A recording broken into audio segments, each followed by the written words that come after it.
অবশেষে Iran Israel যুদ্ধে সরাসরি জড়িয়ে পড়ল আমেরিকা। ইরানের অন্তত ৩টি পরমাণু কেন্দ্রে হামলা চালিয়েছে মার্কিন বাহিনী। প্রেসিডেন্ট ডোনাল্ড ট্রাম্প রোববার সকালে নিজেই এ তথ্য জানিয়েছেন।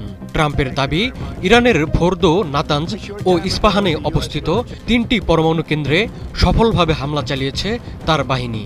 এই হামলায় অত্যাধুনিক B-2 স্টেলথ বোমারু বিমান থেকে ৬টি বাংকার বাস্টার বোমা ফেলেছে আমেরিকা।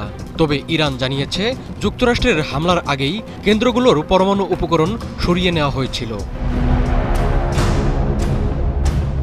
জাতির উদ্দেশ্যে দেওয়া ভাষণে ইরানে হামলাকে অসাধারণ সামরিক সাফল্য হিসেবে উল্লেখ করেছেন ট্রাম্প।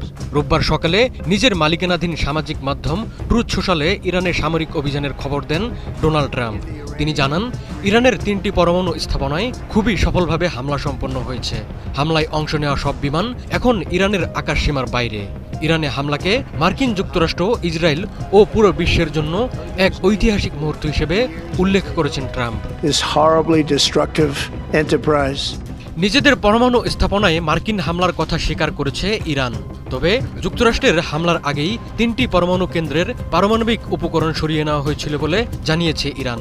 দেশটির রাষ্ট্রীয় টিভির একজন কর্মকর্তা জানিয়েছেন, ইরান ৩টি পরমাণু কেন্দ্র আগেই খালি করে ফেলেছিল। জেনেক্সে শিফট করো, লাইফকে লিফট করো। ট্রাম্পের কথা সত্যি হলেও ইরান বড় ধরনের কোনো ক্ষয়ক্ষতির মুখে পড়েনি, কারণ পারমাণবিক উপকরণ আগেই সরিয়ে ফেলা হয়েছিল। ফলে সেখানে এমন কোনো পদার্থ নেই যা তেজস্ক্রিয়তা সৃষ্টি করে। ইস্পাহানের নিরাপত্তা বিষয়ক ডেপুটি গভর্নর আকবর সালিহি জানান, নাতানজ ও ইস্পাহানে বেশ কয়েকটি বিস্ফোরণের শব্দ শোনা গেছে। মার্কিন হামলায় ইরানের পরমাণু স্থাপনা ফোর্দো পুরোপুরি ধ্বংসের দাবি করেছেন প্রেসিডেন্ট ট্রাম্প। মার্কিন প্রেসিডেন্ট একটি ওপেন সোর্স ইন্টেলিজেন্স অ্যাকাউন্ট থেকে একটি পোস্ট শেয়ার করেছেন। ওই পোস্টে বলা হয়েছে, শক্তিশালীভাবে সুরক্ষিত ফোর্দো পারমাণবিক স্থাপনা শেষ হয়ে গেছে। তবে কাতার ভিত্তিক সংবাদ মাধ্যম আল জাজিরা জানিয়েছে, ফোর্দো পরমাণু কেন্দ্র সত্যি ধ্বংস হয়েছে কিনা সেটি এখনও নিশ্চিত নয়।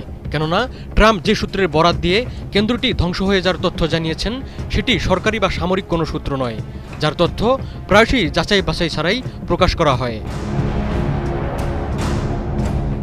মার্কিন সংবাদ মাধ্যম এক্সিওস জানিয়েছে, অত্যাধুনিক B-2 স্টেলথ বোমারু বিমান ব্যবহার করে ইরানের ফোর্দো পরমাণু কেন্দ্রে হামলা চালিয়েছে যুক্তরাষ্ট্র।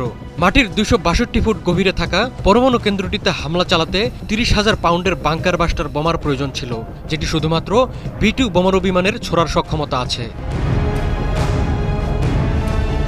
এর আগে ইরানের সর্বোচ্চ নেতা আয়াতুল্লাহ খামেনি বলেছিলেন, যুক্তরাষ্ট্র ইরান ইসরায়েল সংঘাতে জড়ালে তা হবে তাদের নিজেদের ক্ষতির কারণ। যুক্তরাষ্ট্র যে ক্ষতির মুখে পড়বে তা ইরানের যে কোনো ক্ষতির চেয়ে বহুগুণ বেশি হবে। এদিকে ইরানে যুক্তরাষ্ট্রের হামলা যুদ্ধের শুরু বলে উল্লেখ করেছে ইয়েমেন।